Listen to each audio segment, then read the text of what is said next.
Good evening, everyone, and welcome to Camp Patton Family Compound. It is time for Monday night on the Monday Night Fireside Chat, and tonight's topic is recanning bulk food. And I got a couple of guests here with me. I got the rebel canner herself, Cammie, and we got Mark, who cans and freeze dries everything. Mostly freeze drying these days, but the canners never get put away. Yeah. Oh, man. I am a little befuddled, everybody. If you've seen any of the videos out, I had an excavator rented from Friday morning till they picked it up till this morning. And I got probably about 32 hours of video to edit from all the work I did around the place here. And I didn't even have the cameras out there going the entire time. That's the thing. So, get up in the morning, go out there, start working. All right, lights going down. Turn on the lights on the excavator. Dig a little bit longer. Okay, I got to turn it off. So, but tonight we're talking about a different type of working canning, and it's something I've done. In fact, that's how I did my first pressure canning, was recanning. And to me, it makes nothing but sense. However, believe it or not, when I was going looking for some, pictures for the thumbnail and stuff, and I was talking about recanning bulk foods, I typed that in. You would not believe the number of universities says it's not worth recanning. It's not worth it to buy in bulk and then recan it. Yeah, open up that number 10 can and just let it go bad because you only ate 4 tablespoons out of it. Yeah. It's so much cheaper to buy a number 10 can. Like some items like cheese sauce, I can get a number 10 can cheaper than I can get a can the size of a pop can. So why wouldn't I? Yeah. So why wouldn't I buy the big number 10 can as opposed to buying this size and then recan the extra? Why wouldn't I do that? Yep. Pizza sauce. Little jar. Ooh, nice. Yes. It's the only way to do it for when my kids want mozzarella sticks, and they'll buy the $1.49 for that regular soup can size pizza sauce. And they'll only use a third of it and then put it in the fridge in the can, and then I throw it out. Yeah. After it gets moldy. Yeah. And you can water bath tomatoes so quick. It's not like you're using a lot of electricity or a lot of, it doesn't take a lot more to make water bath tomatoes. Yeah. Cheese sauce is a little different. I kind of have to make my own times on that, but. And the thing is too, all right, I got the beans. Wait a minute. That is what's right there. When I did my first recanning, that was my first recanning. But so I got 4 more of these. And when I canned it into this size here. Yep. And of course, when I recanned it, I did something else that you can do when you recan stuff. I cooked up a bunch of ground beef, mixed it in with the beans, and then I canned both the beef and the beans together because I got a meal here ready to go. And the grandkids love it. Have you done a taste test? Not yet. That's how I only did 13 jars because they were taste testing it beforehand.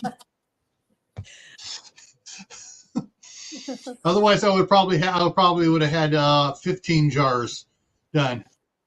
But the only thing I don't like about recanning beans is they've already been cooked and they're now soft. And when you cook them again for 60 minutes or 90 or depending on the time, now it's almost really soft. At that point. They're refried.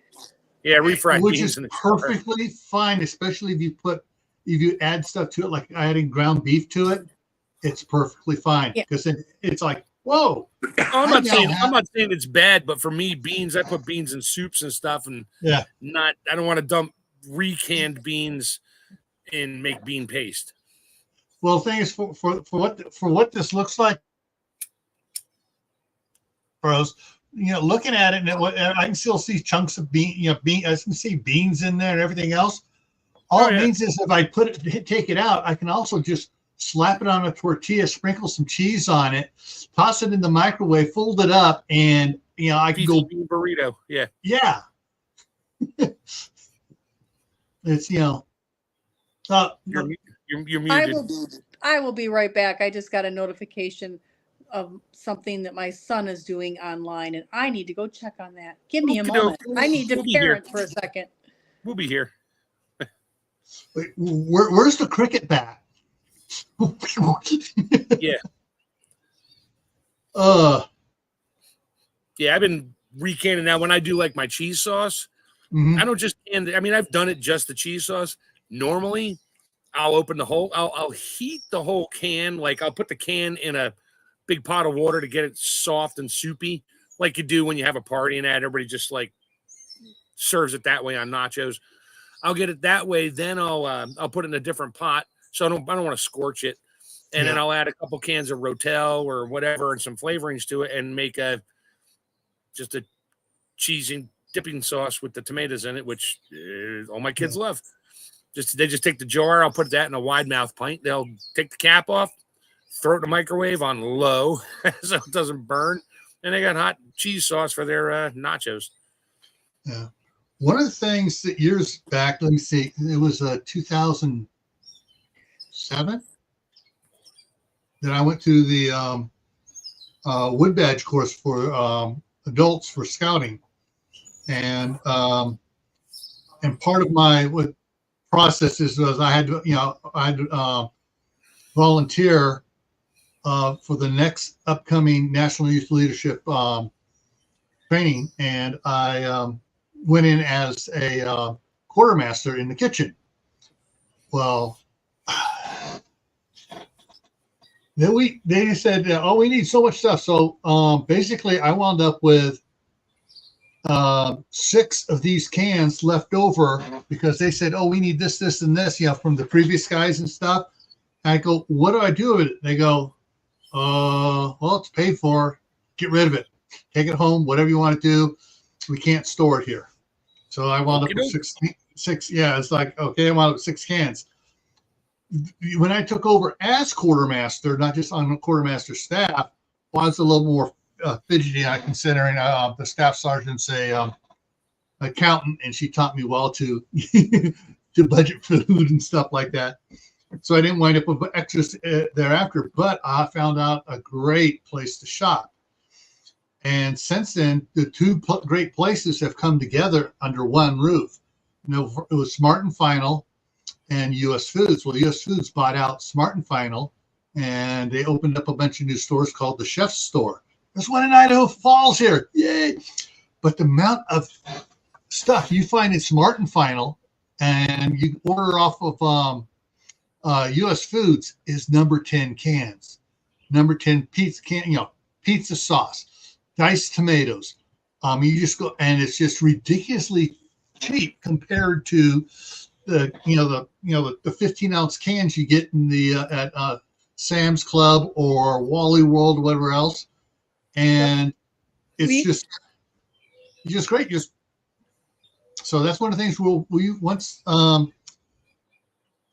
Staff Sergeant retires from her job there in California and comes up here to the land of the free, Idaho, and that's one of the things we'll be doing. So we'll be buying stuff over there, because with her here, then it's like, okay, we are going to work together as a team, and we're going to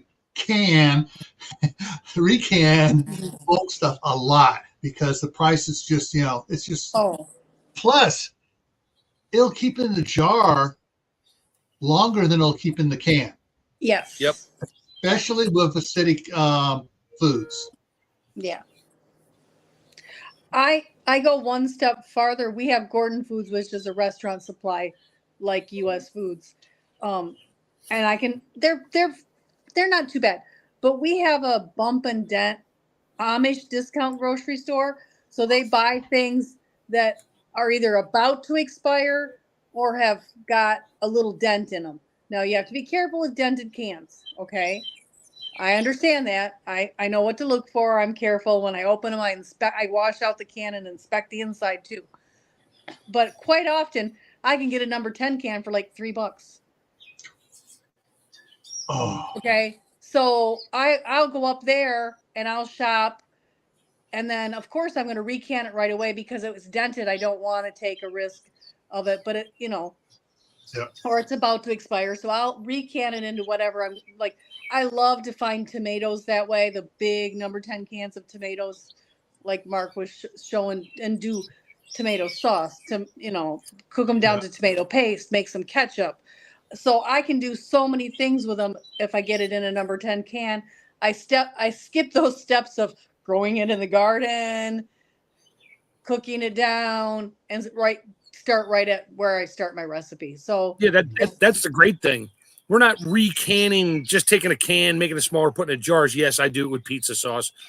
I've been doing that for 10 years. I have my recipe from being a chef of number 10 can specific tomatoes, whole plum, diced, chunk sauce, and then, 8 pounds of onions. All that. I make my marinara, my meat sauce, and I use canned sauces. And then I can it up in my own jars, and I'm good for another 4, 5, 6, 7 years, whatever. I just realized something. I just jumped right into this. I forgot to say hi to everybody out there in the side chat. Yes, you did. Yeah. And I can't see the chat at all, so I First tried. one in was Walt Rogers, then Aidenair from across the pond, and then Suzanne Williams, who came in on one of our YouTube side, our Facebook sides, because they came in on Facebook. And let's see, of course, and then Mark checked in as Magic, and then Troop 1351 is in here. And let me know, school's out, and they're going to Camp Wolfboro this year. Myra Page is in here on your side, I believe. Hi, Myra. As is Angela's Homestead. Hi. Kaylin Strain is here. Hi, Kaylin. We got Lewis. It's the Marshmallow Man, and he is been a member for 8 months. And I didn't even see this. Whoa, boom! I got to scroll back up in the account. Lewis donated 5 memberships, and let's see. Chef Tech. Mark got one. Shawnee got one. Umptity Bump got one. Sumi got one. Oh, nice. Aidenair got one. Nice. Cool. Woo. Oh, now nice. I can go on Camp Patton Family Compound and make fun of your tractor. Oh, wait, that's my tractor too. Yeah. And let's see here. Going down here. All right. Okay. Angela says, or Angels. How do you? Angels, I guess. Angels. Yeah. Okay. I got Angels. Homestead, yeah. Sorry. I got a sister-in-law, Angela. That just kind of locked in there. I told me this because of all the weird weather. Oh, you lost your total garden? Oh no. Yeah. See, and this is what this is perfect for, because you can take those number 10 cans of tomatoes and start with your cooked tomatoes and in your recipe, and you know. Yeah. It's not the best, but it's better than nothing. I hate to say this, but read the ingredients on tomatoes. Yes. There are some brands out there, and I forget which one it was, and I didn't read the ingredients. They put sugar in it. Yeah. Ruined my meal. My wife and I didn't even pre-taste it because I'm so used to making it. She took one bite, and she gives me this look. I was like, what? And I took a bite. I was like, what the heck? And I pulled it out of the trash can. I was like, oh my God, it was the same brand I normally use, but it was a different label on it. There was sugar in it. I'm like, this is disgusting. I had to throw the whole thing out. It was horrible. Yeah. One of the things, with Angels, what happened to Angels there is, I'm okay. I gotta switch hats. Hang on, I gotta switch hats. All right, Gray Man prepping here now. You can't count on a garden providing for you all the time. things will happen, gardens will fail, weather will screw you over, and you always try to grow 2 years worth of food every year, so you eat one for the year and you put the other one up for this type of event. All right, back to our normally scheduled program. even if you do have a perfect year, plants are biennial by nature. Mm-hmm. And let me explain what I mean by that. You're going to get a good crop one year. The next year, you're not going to get as good a crop. And it always cycles that way through nature. So you get a bumper crop one year. The next year, you're just going to get by. So I always plan for 2 to 3 years, because if one of those years that's supposed to be a bumper crop or even your bad year fails completely, you have to have enough to get through to the following.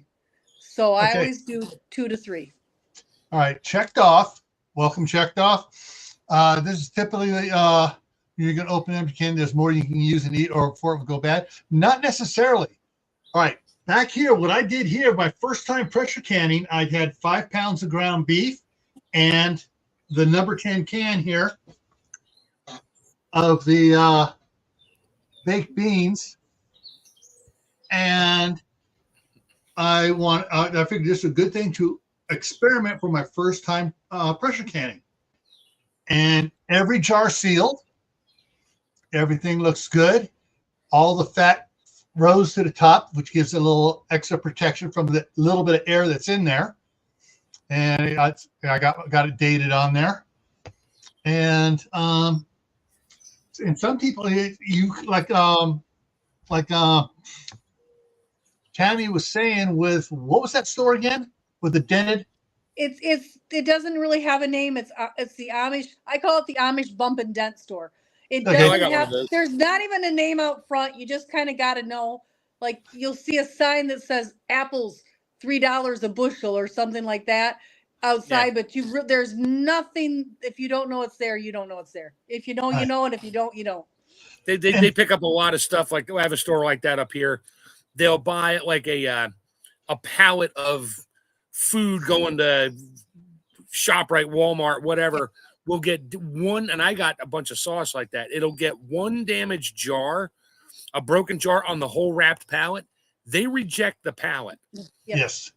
I picked up 38 cases of, I forget what brand it is. I can go grab. I still have like 18 cases left of tomato sauce, like marinara sauce.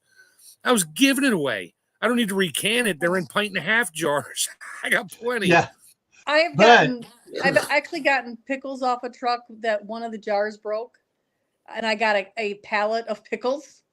I've actually got a pallet of cream cheese because they got rejected when they got there. It was a temperature rejection. Yep. It's cream cheese. Mm-hmm. They have to follow procedures. That's standard procedure. Yeah. So one of the things, thing is, like, to go on it, like, but you can find stuff on sale. Like, I missed it because I didn't get, I think the way the weather was here and things I had going, I couldn't get up to the chef's store after someone posted on Facebook that, they got pork loins for ridiculously less, like 75 cents a pound or whatever, or 50 cents a pound. It's ridiculous. Yeah. And, but the chef store will have stuff on sale. Yeah, they can only keep it on the shelf to a point when the expiration on the can gets to a point they can't sell it because it doesn't have, I don't know the number, but probably like a year and a half left or a year. Yeah. Once it gets below that, get rid of it because we can't store it on the shelf anymore. We need to get something else. If we didn't sell it, it's wasting space in our warehouse, and that's what they go by spots. And if you can pick stuff up like this in cans, number 10 cans, great, especially now. This is more along the line of what Mark does with the freeze dryer. I've seen, and because I didn't have the ability to do anything with it, I've seen number 10 cans of pineapple chunks, like $1, for $1 for a number 10 can because they needed to get it gone. Yeah. They had a bunch of them. And then that would be something, we're going to recan that. Or for him, I'm going to freeze dry that. Mhm. Pineapple in a freeze dryer gets kind of sticky. There's so much sugar, but that's another video. Yeah. Now, I've got a couple questions here. When's that coming out, Mark? I'm sorry, what? Shut up. We're trying to get Mark to make videos. All right. So Susan Williams, she broke it in two parts. Can frozen vegetables be canned? You just have to thaw them first.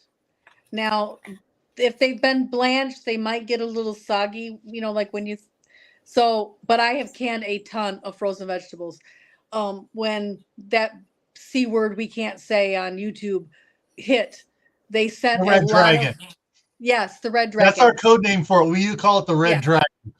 When the Red Dragon hit, they were sending a bunch of stuff home from schools, as that was part of the school lunch program that they could not use. And every Wednesday we went to the school and they gave us a bunch of stuff. And we got a lot of frozen vegetables in that, and we canned those as mixed vegetables. Corn, carrots, stuff like that. Peas. Corn, carrots, peas. Yeah. You're going to wind up, if they're frozen peas, they're going to look like your typical can of canned peas. They're dark army green and they're mushy, but they're good. They're still edible and it's free. I throw it in. I open those cans and I throw them in soup, and that's what I saved it that way. Angel's Homestead says they're in Oklahoma. They named it for their deceased parent that pushed us through the homestead dreams. Oh, nice. Yeah. Sort of like what I did. Yeah, sort of. Make sure Mad Chick is Madeline, I believe, and Chick or Charles. Yep. So he's after his parents. Now, so recanning as a new recipe as well.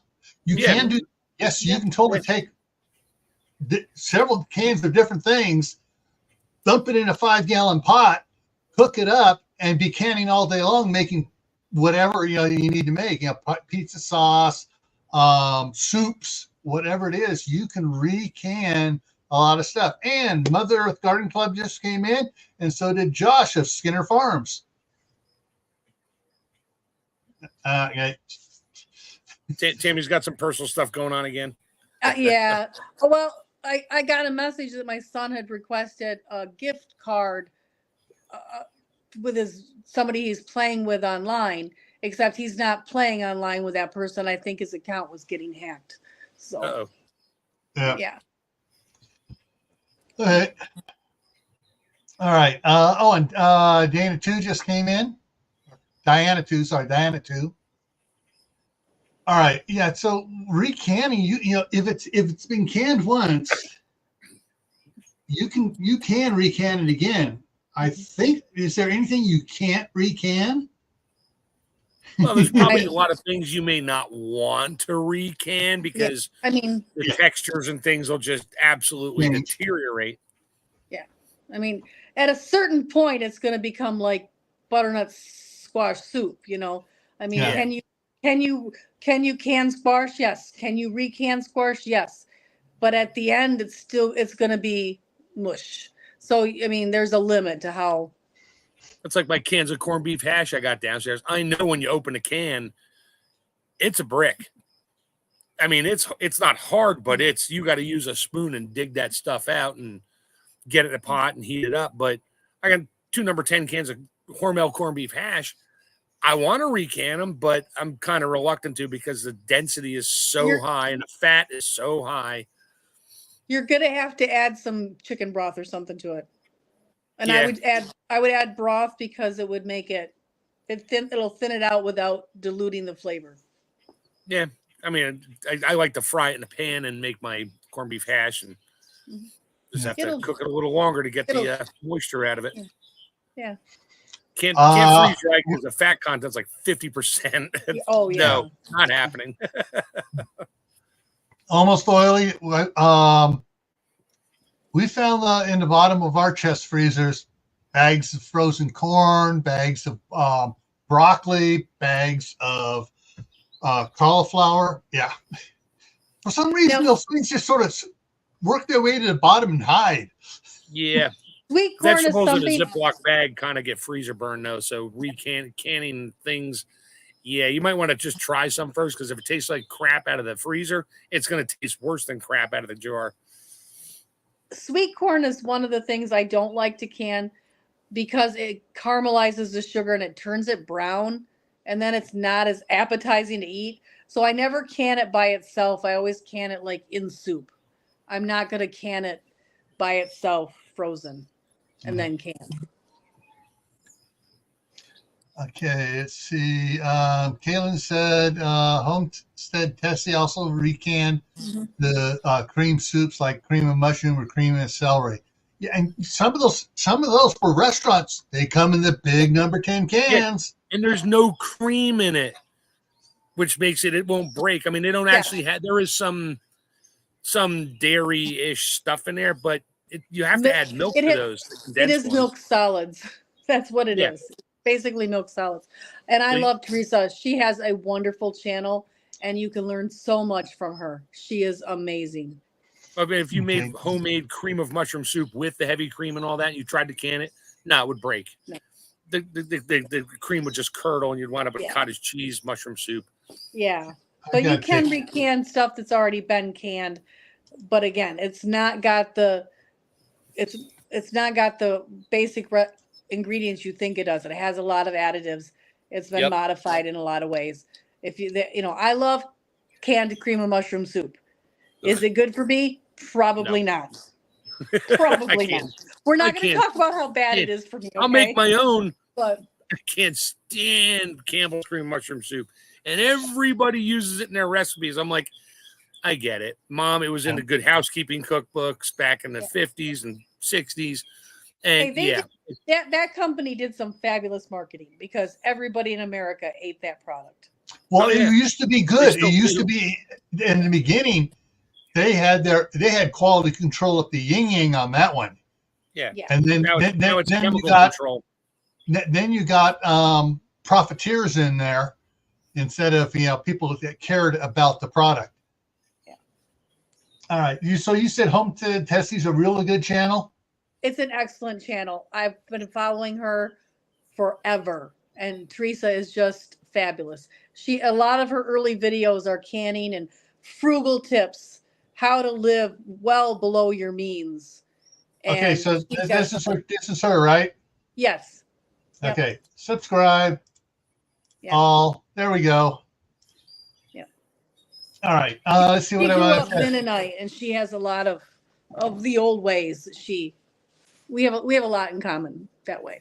Yeah. Homestead Fred, have you recanned sauerkraut with pork? No. I have not. I don't can sauerkraut because I like fermented for my microbiome. It's so much better fresh for your gut. Yeah. I understand why people do. I just try not to make more than I can eat at one time, so I don't can sauerkraut. It's like anything else we always said on Rebel Canners. Give it a shot. Let us know how it comes out. Yeah. I mean, if you're going to use fresh sauerkraut, fermented stuff, not recanning canned sauerkraut. If you're going to use good refrigerated sauerkraut that you bought in the store or you made yourself, sure, mix some pork with it, make it the way you like it, and fill up a couple jars and throw it in a canner. And then when it cools down 3 days later, open it up and try it. Yeah. If it's great, you got it. If it tastes not so great, you may not. Well, you may be happy you didn't do 40 quarts of it. Yeah. Always do a small batch test recipe. Always do that. That is, I think people like. I have 27 half pints of tomato jam. And you talk about tomatoes being too sweet. It is so sweet and so overpowering. And I thought that I would like it. And I can't even find a way to reuse it, to get rid of it, to open it up, to get my jars. And I hate to throw it away because I have all that sugar invested into it, money, What? And I can't even do it. Chickens like tomatoes, right? Yeah. I'm just trying to think of what animal, pigs would eat it. Pigs, yeah. Yeah. So if you have some livestock, I don't tend to give. I don't see it's in the nightshade family, so I don't tend to give that to my birds. But right, it would, but I don't tend too much. and my mom's chickens, every chance they got, they raided her tomato plants. I mean, I'm just eating it off the tomato plants. Oh my gosh, we got our garden planted here. I got 2 rows of tomato plants. I'm so excited. I did not plant my garden until after Memorial Weekend because we always get nastiness and we got hail. So I'm very glad I waited to put it in until after Memorial. Yeah. All right. Kaylin pointed out, was saying, soups with pasta probably would not hold up to recanning. No, you could not recan it because the pasta would break down. All you would have would be a very thick soup. There would be no pasta left in it. Yeah. Now, what is beef broth? Well, beef broth you could recan. I assume that's broth, not. Yeah, not sure. Yeah, beef broth is what she means. Yeah, okay. I recan beef and chicken broth all the time. Okay, let me see what we got. Okay, a whole bunch of comments just came in here. Geeky Garden's in the house. Okay, let's see here. I'm just catching up on the side chat. You're way behind the chat. Okay. Okay, I'm down here. Okay. Question from Mother's Garden Club. I have a question. I've canned for years, but I've never canned without salt. Is that okay to do? Yeah. Yes. The salt is only in there for taste. It is not in there in a quantity that is preservative. It is only there for taste. So you can. I always do less salt than the standard of salt is half a teaspoon in a pint or a teaspoon in a quart. And I never do that much. Never. I never put anything in there. I just do when I can my beans, my Italian flat beans. I didn't put any. My wife's like, I don't want salt in there. I'm like, okay, you don't need it. It doesn't help anything. It will. Okay, salt will raise the boiling point of water by like what, 8 degrees? Not much, but so it doesn't do anything for the canning or the curing or the process. It's just flavor. Yeah, it is. It's purely flavor. It's purely to your own taste. Yeah. And Kayla's last name was beef broth. Corrected it. Or corned beef hash. I think she's talking about me beef broth for the corned beef hash. Put beef broth in your corned beef. Now I canned corned beef way back in the day, and I got hammered on one of the Facebook pages. You can't. I'm like, oh, here we go. Meanwhile, it's still downstairs. I did that in 17. I still got like 10, 15 jars left. Oh, my neighbor's doing fireworks. Hold on. Wait a minute. It is still over a month before the 4th of July. Oh, no, they're practicing. He's out now doing fireworks. I think it's all graduation stuff. Okay, there graduation, I can see that. All right. I can see throwing a party for graduation. Chinese New Year. It's too light out here to do fireworks. And my dog is barking at everything, so I'm muting out. Oh, all right. So Geeky Gardens is coming up to southern Idaho to his mom's place. So he's going to be in Idaho for the summer. Nice.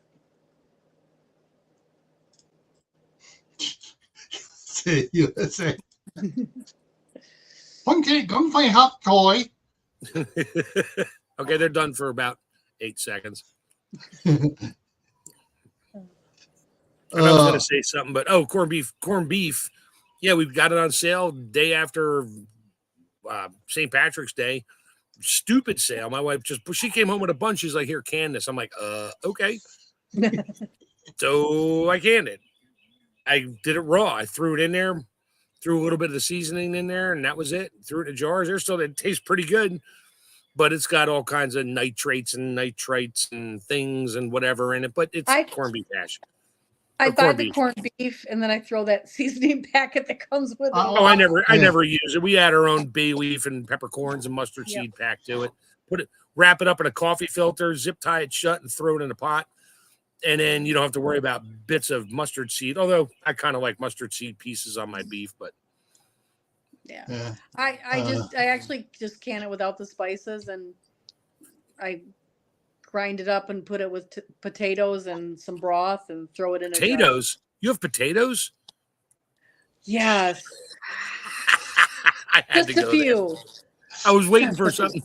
You were talking about canning, your harvest for 2-3 years. It's like, oh, so you don't have to grow potatoes until like what, 2039? I am never in my entire life ever canning another thing of potatoes. Everybody's like, do a video on this. I'm like, no. Why not? Because I don't want another jar of potatoes on that shelf. That shelf, I have a whole shelf of potatoes. I don't need any more ever. And every year, my friend Bonnie, and Gil's friend Bonnie, messaged me, hey, you need any potatoes? Nope, I'm good. Good for a while. Hey, Bonnie, was she on Rebel Canners like a long time ago? Grandma Brownie. Yes. I think that's who got me over to you. She saw my comment and get rejected and dashed on the other one. And she's like, she messaged me. She's like, Mark, you got to come over here. And I did. I was like, wow. Yeah, I got to go see her. So basically, Mark. So basically, that was like leaving California and coming to Idaho or Montana. Yeah. Somebody caught me in the back alley and just said, yeah, you need to get the hell out of here. They couldn't tell you up front. They'd ban her too. Oh, yeah. I think she was just there. It was Bonnie and somebody with the last name Trout, I think. There was a couple of women on there way back in the day. Teresa. Yeah. And they were all messaging me going, because I was all excited because I just started doing a lot of stuff. And they're just like, you got to get off here. I did like beef barley soup. That got me screamed at by 1,000 people. I'm like, the hell is wrong with you people? My mom did, and I think I posted that. I was like, my mom made beef barley soup and canned it for decades, and I'm still alive. No, they don't want to hear that. You can't can grains, flour. I'm like, okay, I'm done. But you can go to the store and buy it off the shelf, and the same people that tell you can't do it at home are going to the store and buying it off the shelf. That's because it's approved by the scientists in white lab coats with pocket No, it's not approved by anybody. It's just generally recognized as safe. Yeah. No, in the store, the stuff in the store. In the store, yeah, really recognized as safe. It's not approved. It's just like you said. It hasn't been by not being approved only means that a certain alphabet agency hasn't gone and say, oh, we need to test this, so we need to do a test trial on it, because they actually recognize it as safe as well, because they know it's been done since canning started. Yeah. It's like milk. Milk was being canned for almost 100 years before the Alphabet Soup Agency was formed. And the first 25, 30 years the Alphabet Soup Agency was formed, it was only to inspect meat and meat packing company places like Chicago in the district, because of them trying to sell rotten meat to people. So, because apparently people can't tell the difference. This is, again, why I should just do my stuff at home. But, okay, you're missing on what's going on in the side chat here. I can't see it at all. I tried. So here's what's going on. So Jack's mother is around Twin Falls, middle bottom of the state, Idaho. I'm 2 hours and 15 minutes away over here in Basalt. Checked off is about 2.5 hours the other way. And then where'd it go? I'm only about 46 hours away. I'm not too far. And then is in Mountain Home, which is about hour and 45 minutes west of there. I mean, we're kind of all stretched out across that bottom smile of the interstate. I applied for a job in 1995. I applied for a job in Twin Falls, Idaho, and then I didn't take it. I should have, but I didn't. Yeah. I almost became an Idahoan. Food. Okay, what's Tammy saying here? I have heard food nowadays, hybrid seeds, oil depletion, less acidity than like years ago. Like apples, it's recommended you add lemon juice to them now to bring the pH up. Yeah. And also to help keep it from browning. Yes. Because apples will brown, apricots will brown. Yeah, I just did a whole video on the science of lemon juice. Yeah. And why they add it to things, and because certain kinds of tomatoes, like the eating tomatoes, are lower in acid because you don't want that acid reflux when you're eating a slicer tomato.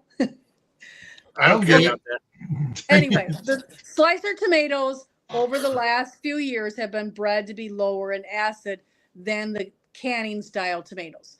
But the alphabet soup people don't know if you're canning cherry tomatoes or paste tomatoes, or if you're canning slicers. And so that rule is in place to protect you in case you're canning tomatoes that aren't designed to be primarily canned. So I've never added lemon juice to any of my tomatoes, and I've never had a problem. I don't add it either, but I only canning style tomatoes. And they're not wrong about the acid having become lower and lower over the last 30 years. Just let it go in the water bath for an extra 10 minutes and you're probably fine. I mean, don't quote me on that. I'm just saying, if it says, 15 minutes for quarts or 20 minutes for quarts, whatever the time is, I don't have my book handy. And my tomatoes are, black sliced tomatoes. I know they're lower acid.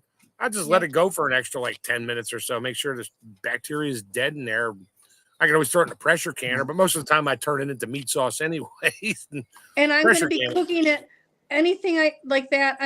Anything with tomatoes, I open it and I cook it. Yeah. So that's the second. That you have to remember, that's the second safety step. You're supposed to be cooking these things when you open them. Yeah. Here's I just realized one of the reasons why I had cavities, so many cavities as a kid. My grandmother and mom grew, the canning tomatoes for canning and stuff. Me and my dad would go out there all the time and just, yeah. So high acid tomato, we're down. My mom used to get mad because I would steal the salt shaker and disappear into the garden. I mean, our tomatoes did not need any salt. Oh, it didn't need salt, but it made it so much better. my dad grew up, down in Indio, California, putting salt on it. And then with the ones that my mom and my grandmother were growing, he tried that. He goes, "These don't need salt." Amazing. He was just in love with them.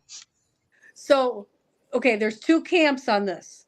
When you slice your tomatoes and eat them just as sliced tomatoes, there's the salt camp and the sugar camp. Now, my mom is the salt camp and my dad was the sugar camp. So you would slice tomatoes and put a little teaspoon of sugar on. I know, but it does the same thing. It's another acid. It does the same thing. Just saying. There's two camps. Yeah. Take a poll. Somebody tried to teach me a trick. If you don't like too much acid in your tomato sauce and that, they said throw in a teaspoon or a tablespoon, whatever, of baking soda. And so I tried it once. It was nasty. Foams up because it neutralizes the acid. Yeah. And it made it sweet. I was just like, this is disgusting. I would never do that. Just add some more sweet onions to it. You're fine. All right. So Mother Earth Garden Club is growing 27 tomato plants this year. Chekhov asked how many varieties, and she said 10 varieties. Wow. And we got almost oily, half the failed home candy comes from the 30s, was from tomatoes.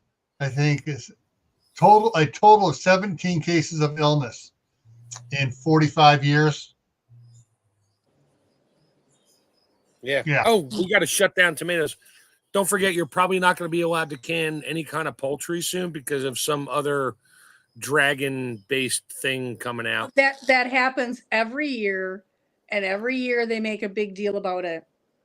It's always comes with the migratory birds every year that I can remember, and it is perfectly natural. And they're making such a big deal out of it. And that's all I'm going to say on the subject. It's ridiculous. I don't think we want to have this conversation on this channel right now. We'll talk about it afterwards. We'll do it on his other one. Yes. But it's ridiculous. Everything that they're trying to do this year is ridiculous. Yeah. That's all I'm going to say. Yeah. And also because everybody's so into, over the last 10, 15 years, has become so much of a, yeah. Yeah. And it just, it's like, it's a very normal thing that happens every year with the migration, every year. And we never knew if any of our chickens ever had something. They just, if a chicken died, a chicken died. Yeah. Yeah. If one chicken died and then 12 more died right behind it, you might start to think about it. That never happened. That never happened from my grandmother. Never heard of that happening. My mom, yes, my grandmother was born in 1899 up by Coeur d'Alene, Idaho. Birds migrate through there all the time. All the Canadian geese and everything else. They never had any problems. Canadian geese migrate. I thought they just stayed here and pooped all over our yards all year round. They do that. They poop everywhere. Our geese go south, and the real Canadian ones come here. Yeah. Those are those fake Canadians. They pretend they're from Canada. Yeah. All right. There was something else I wanted to do. Pull up here to look for you guys just to share some information here. Chef Store, Idaho Falls. Going to the website of the U.S. Food Chef Store. We're going to do some exploring here, folks, to see what you can get to Recann. Online shopping, my favorite. Yeah, I don't have one near me. I just have U.S. Foods. Yeah, okay. We have Gordon's. We don't have U.S. Yeah, well, U.S. Foods is like Cisco Systems. Yeah. Oh, we have Cisco. Yes. Yeah, Cisco, U.S. Foods, PFG. There's like they're four major ones in the country, and then a ton of little food distributors. I helped at a food pantry once as an assistant. They needed emergency people to come and help. Cisco Foods donated. They came in and they did like this restaurant display for all the restaurants. Yep. And they brought cases and cases of food, like pallets of food. Yeah, and they didn't want to put it back on the shelf. Yep, it was written off. It could not leave there. And so they called the local food pantries, and we had to come and haul all of those pallets of food back to the pantries. It was wonderful what they donated. That was amazing. Just want to give them a plug. They were a good company. Okay, and look, your baked beans. Yeah, my baked beans on sale. I can't read it. It's the Monarch. The baked beans, and it's not saying. Okay, I did select. Okay, hang on. Yeah, you have to figure out which store you're going to. Yeah. Idaho Falls. This is supposed to be Make My Warehouse. Yes, that is. Open till 7 p.m. Oh, I got another 10 minutes to run up and grab more food. Okay, so we're going to try the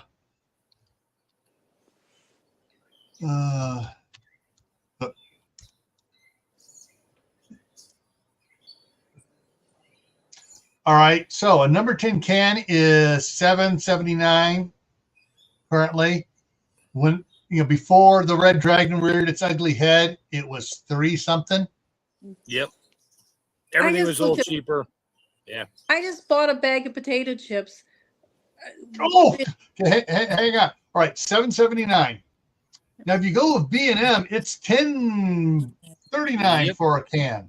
Name Bush's brand is about the same. Yep.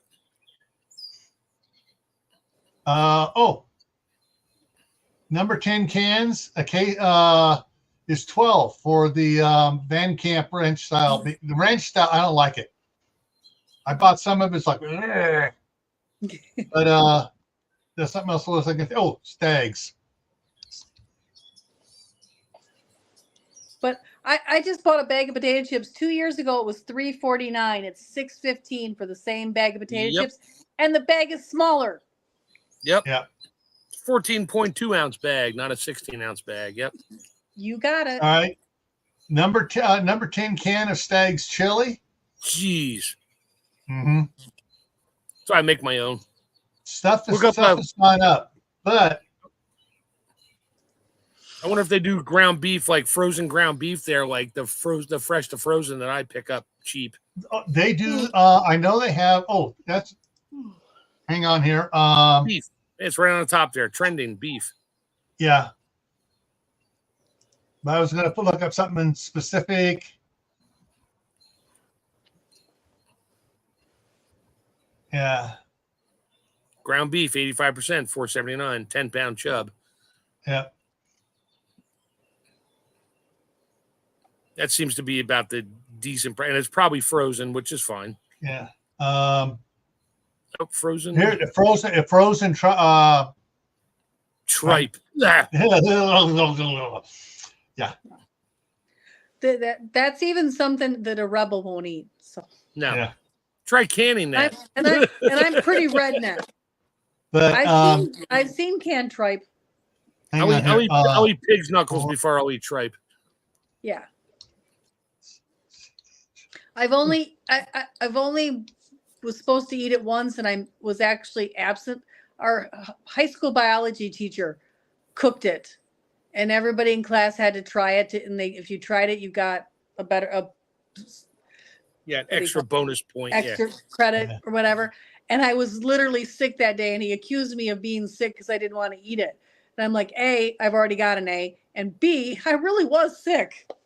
I kind of regretted I didn't get to try it, but okay, that it's not showing here.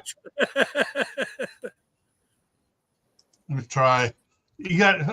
I know they have it because we order from them all the time for Scout Camp.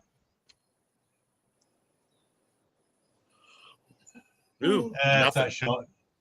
Yeah, because but it's one of those things that we used to get all the time. I've been up there. I've seen it up there. It's a big, huge 10-pound box of 4-ounce chicken breast. 10-pound or 40-pound? Those big boxes are 40 pounds. Okay, 40-pound. It's a Yep, okay. 40 pound. 40 pound.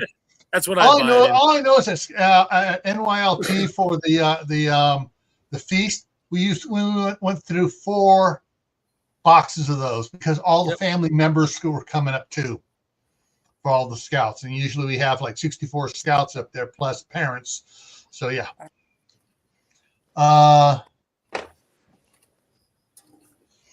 Yeah. So I mean that's the thing. I'd have to go and look at it for the different cans. Actually, go in. It's the chef store website is not as friendly as the U.S. Foods bulk buying for restaurants and stuff. No. Mm-hmm. It's you go in and you especially if you saved all your orders, so you always know what the item number is. And somewhere in one of my computers, I have the item numbers for about 3, all the different things. The grape, the orange, the fruit, the lemonade, packets that make 2 gallons of bug juice. We call lemonade. For the scouts and stuff. And I got all those things. I got the list of everything on. Plus, I got photocopies of the receipts that I took pictures of and or scanned and turned them into PDF. But if you can find one of these big stores like that, where you can go in and do shopping. Oh yeah, you first time you go shopping there, you leave your wallet in the car. Shop with your eyes, not your wallet. And never shop hungry. No. Oh, you bring your notepad and a pen, and you write the stuff down. Eat a big meal before you go, because if you don't, you're going to buy things going, ooh, I can make something out of that. Ooh, I can make something out of that. And you get home going, I just want a cheese sandwich right now. And then now you're looking at all this food going, what am I going to do with all this stuff? What did I do? Sorry, my thumbs are moving all over. Who just did a thumbs down on you? I know, because I was trying to. Is that how that works on StreamYard? If I put a thumbs up, it gives you a thumbs up? I don't know. It's like an icon. Yeah. It's not doing me. So it's just me. It's something with my iPhone when I do my. It's because it's a facial recognition. Yeah. I know. I forgot what I was going to say. Sorry. All right. Something about gardening. Welcome. Yeah. There are a lot. Even I hate the monetization of the big box stores. I remember back in 2000 or in the 90s going to Costco. The one back wall was nothing but number 10 cans. And everybody was going out of there with their carts with things of number 10 cans in their carts. Sam's Club doesn't have number 10 cans of much of anything anymore. Can't get cheese tomatoes sauce. there. Can't get much of anything there except for cheese sauce. Yeah. The thing I like about 6 things. The thing I like about Sam's Club, that's what I was going to say, is I love the fact that I can get a meal for the boys for under $3. I can get them 2 pieces of pizza and a drink for like under $3. I get the big fat hot dog and a drink for like $1.60. It's like crap. I just go there for lunch we sometimes. Go straight to the deli and we eat, and then we shop. And it doesn't matter if we've just ate 10 minutes before, go walking in there. I feed those boys and I get a lot better value in my cart from not going in hungry. Yeah. But yeah, I mean, there used to be number 10 cans of tomato sauce, number 10 cans of diced tomatoes, number 10 cans of whole stewed tomatoes, number 10 cans of pineapple, number 10 cans. They used to have all the stuff. Everything was in 10 cans. Yeah. Now, believe it or not, they actually had number 10 cans of, ready for this? Peaches, pears, apricots for the big restaurants to do on their buffet things and stuff. Yeah.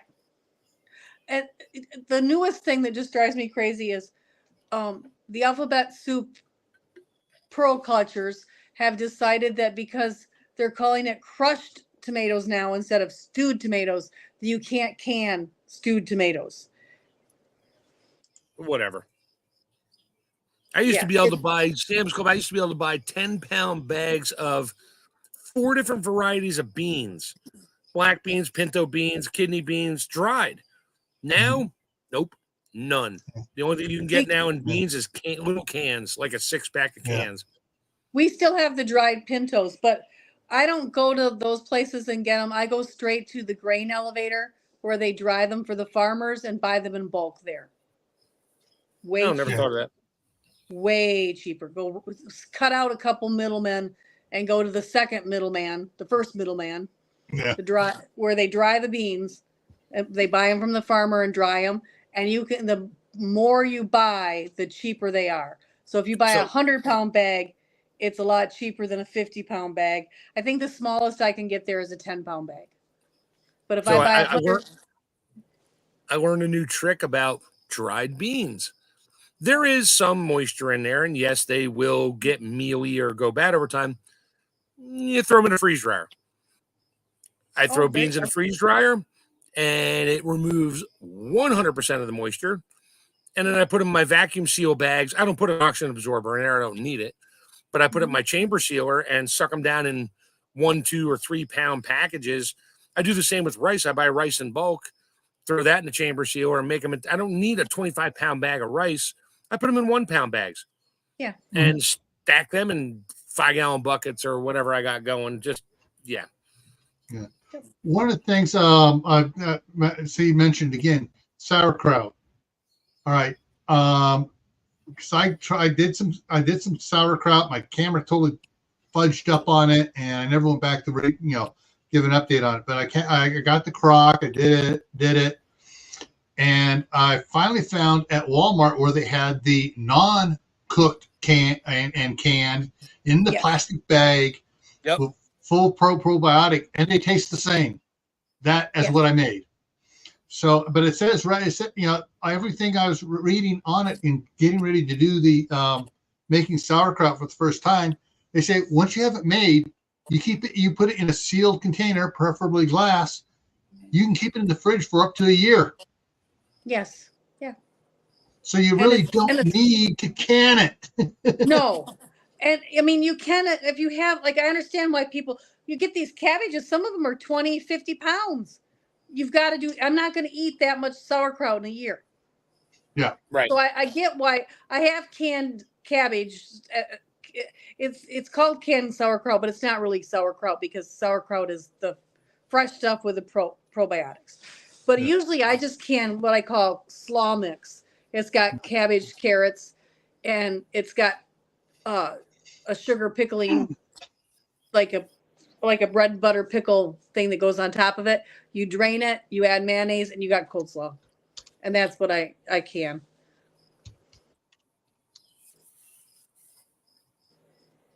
Hey, Cold War Prepper's coming on. Yeah, I'm going to be late getting over there. Okay.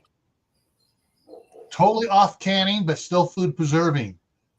You just made me think of something. The homemade coleslaw. Yes. With the dressing and everything in it and everything. Mm-hmm. I totally forgot. My grandmother used to freeze that when Ziploc baggies first came out. Yep. Flatten it out. In the freezer they went. Bunches of them. Yes. Yes. You can can coleslaw. Freeze it. You can can it. You freeze cabbage when you thaw it out. It's not as crispy as it was before. It's still okay. But in slaw, it doesn't really matter as much. Nah. After 24 hours in the fridge making your slaw, it's going to be a little soft anyway. Yeah. Yeah. So, I mean, I wouldn't freeze cabbage for anything, and you can, like the alphabet soup says you can slice up cabbage, and I've done it in broth to put in soups, but you got to really, really, really love cabbage to can it because that intensifies all of the cabbageness of it. Yeah. So it's not something I'm going to do a lot of. And here's what's interesting when it comes to cabbage. I got to correct the time because time's flown since I was born. All right, back in the 20s and the 30s and the 40s, cabbage was a mainstay of the American diet because it was a filler like bread. You put it on the table. Every meal had coleslaw or cabbage or something on the table. It was a filler like bread and butter. It was a side dish. It was a mainstay. That's why they call them bread and butter pickles, because they always had pickles on the table. It was something they could put on the table to fill bellies, and it was, cheap. Yeah. And a friend of mine keeps asking me to make cabbage soup. Yeah, cabbage ham soup. He's like, I grew up on it. I loved it. I'm like, yeah, it's because I grew up on a lot of cheap stuff too. We didn't know why. It was just good. We ate it. Yeah. I can't have kimchi because it's made with fish sauce, and fish I'm allergic to. You can make kimchi without fish sauce. But it's not really kimchi. Then it's just coleslaw or sure. Sauerkraut. It's just sauerkraut then. Super spicy Napa sauerkraut. Yeah. I know. I'm going to have to do something. I just planted a whole row of cabbage, 12 late flat Dutch cabbages. So we'll see if they all survive. Yeah. All right. Coming up here, since we hit the top of the hour, on my other channel, Gray Man Prepping, for tomorrow night on Tactical Tuesday, the topic is making fire. Thursday night is the Midnight Ride with Gray Man Prepping. Are you going live Thursday? Yes, I can go live Thursday. I will be doing that. That'll be noon? Yes, noon on Thursday. That's noon Eastern time. Yep. For everybody out there. Friday night on the homestead back here on Camp Pat Family Compound, we're going to be talking about cooking in cast iron. So it'll be cooking in cast iron on Send me Friday. a link. I'll come up for that one if you want somebody on the panel. Yes, I sure will. Saturday, back on Gray Man Prepping for Survival Saturday. We're talking prepper garden. What should be preppers be growing in their garden? What you eat. Here's some advice. Grow what you eat. We'll talk about that. Yep. And then next Monday here is the one Tammy's been dreading. Potatoes. Talking about canning. We're going to talk about canning potatoes, but I want to take it to not just canning plain potatoes. I want everyone in the side chat, if you have a specific recipe for cooking tomatoes. Potatoes. Tomato, tomatoes. Or cooking potatoes, a specific recipe, or for a specific recipe for a potato soup. Different ways of canning potatoes. I want to try to cover, I would like to cover the spectrum of canning potatoes, not just can a jar of potatoes, there it is, and maybe make it so it's not so with food fatigue. That's what Tammy's getting. I've got potato fatigue. food fatigue. Did you make French fries, Tammy? Like, you slice them. Okay, here's my list. We did French fries. I did American fries.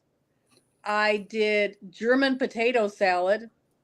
I did canned potato soup.